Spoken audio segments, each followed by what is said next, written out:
When you are using a commercial gym or a shared gym space, you do need a certain degree of flexibility. You'll notice within your program has been set up that the heavier, harder exercises are first.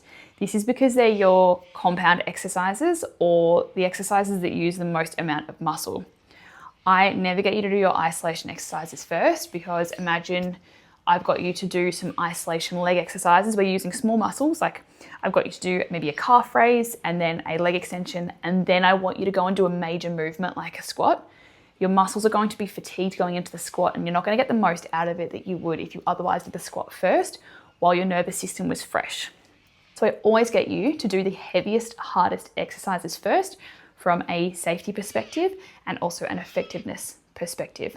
So if you need to switch around your exercises when you are in the gym, try and only switch the first 2 or 3 exercises around, or when you get down to the bottom, switch around your isolation exercises. So that's if you need to change the order of your exercises. If somebody is taking the squat rack or the leg press or some other piece of equipment where there's only one in the gym and somebody's hogging it. Aside from this, you can actually change the exercise for another exercise with the same movement pattern. So it doesn't need to be exactly that piece of equipment or exactly that exercise if you can do it with something else. For example, if I've given you a dumbbell walking lunge, for some reason all the dumbbells are gone, you can do a kettlebell walking lunge instead. Or you can do a stationary lunge using a barbell in the squat rack. Whenever you're doing barbell exercises like a barbell lunge, please use a squat rack. Never do a barbell lunge where you have to pick up one of those set barbells from the ground and put it up and over your shoulders, because A, that relies on your shoulder strength, and B, is limited by your upper body and it can get stuck behind you, which is not very safe. Safety notes aside, another example might be I've given you a seated row on the seated row machine where you have to sit with your legs up, grab the handles and row. Let's say a couple of people are using that machine and it looks like they're going to be there all day and you think, I don't have time for this. Instead of using that seated row machine, you can go and set up on a cable machine, and you can use a freestanding cable machine instead, where you simply just adjust the cables down to the bottom of the machine, you sit on the ground and you do a seated row on the ground. If that's not a possibility, you can then grab dumbbells. You do a bent over row with dumbbells.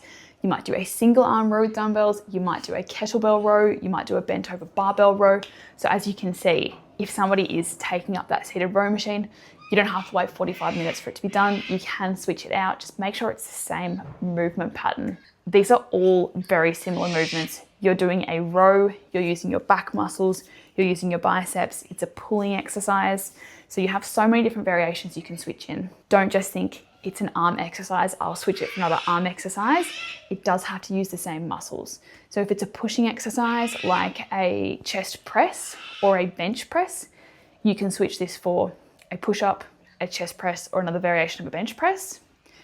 If it is a bicep curl, you want to change it for another bicep curling movement like a cable curl or a dumbbell or a barbell bicep curl.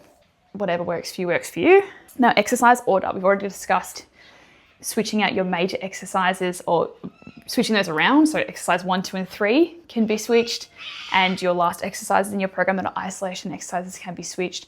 But what happens if I've given you a superset, a paired set, or a circuit, which basically just means I've given you, squats, push-ups, squats, push-ups, squats, push-ups, or some other combination of exercises. If you can't do those 2 in a row because the gym's busy and you can't take up the whole squat rack as well as the hamstring curl, for example, you can split these up and do straight sets instead. So that means not alternating. Straight sets just means squat, rest, squat, rest, squat, rest. But what I'm going to have to get you to do is actually double the rest break that I've assigned. Typically with a paired set or a superset, it's been put that way to maximize your time and efficiency in the gym. So let's say you've done a squat and a push-up superset combo. While you're resting your legs from the squat, you can use your upper body doing the push-up.